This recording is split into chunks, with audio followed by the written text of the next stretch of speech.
हरदोई के छोटे से गांव सिवनी में रामस्वरूप नाम का एक सादा सरल किसान रहता था।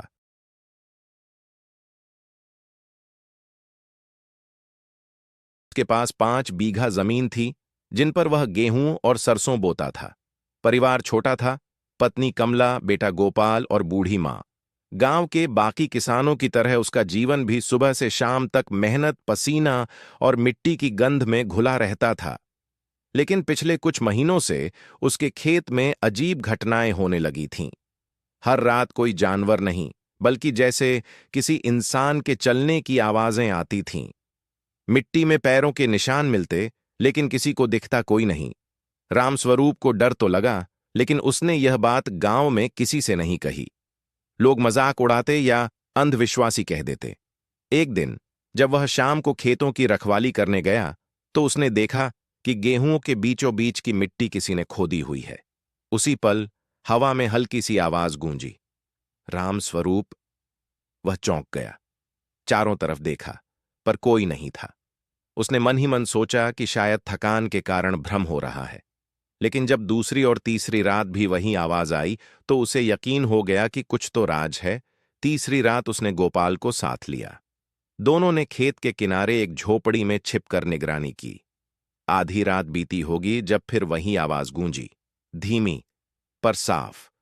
गोपाल डर के मारे कांपने लगा, पर रामस्वरूप ने उसका हाथ थामा और फुसफुसाया, शांत रहो, देखते हैं कौन है।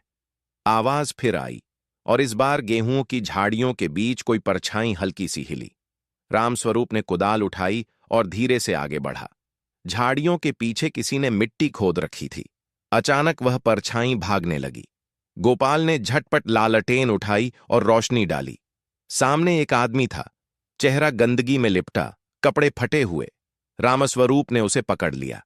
जब गांव के लोग इकट्ठे हुए, तब मालूम हुआ कि वह खेतों के पार वाले सूने कुएं में रहने वाला भगोड़ा मजदूर था, जो कभी इसी गांव में काम करता था। कई महीने पहले चोरी के झूठे आरोप में वह भाग गया था। अब वह गांव लौटकर रातों रात अपने छिपाए हुए पैसे निकालने आया था। रामस्वरूप ने जमीन खोदकर वह थैला निकाला, जिसमें पुराने नोट और कुछ गहने थे। उसने थैला पंचायत को सौंप दिया। गांव में अगले दिन उसकी ईमानदारी के चर्चे गूंजने लगे। लेकिन उस रात जब वह खेत से लौटा, हवा में फिर वही आवाज आई, धन्यवाद रामस्वरूप। वह ठिठक गया, आसमान की ओर देखा। चांद की रोशनी में उसके दादा का पुराना खेत झिलमिला रहा था। शायद यह किसी इंसान की नहीं, उसके पूर्वजों की आत्मा की आवाज थी, जो उसे सतर्क और सच्चा रहने का आशीर्वाद दे रही थी।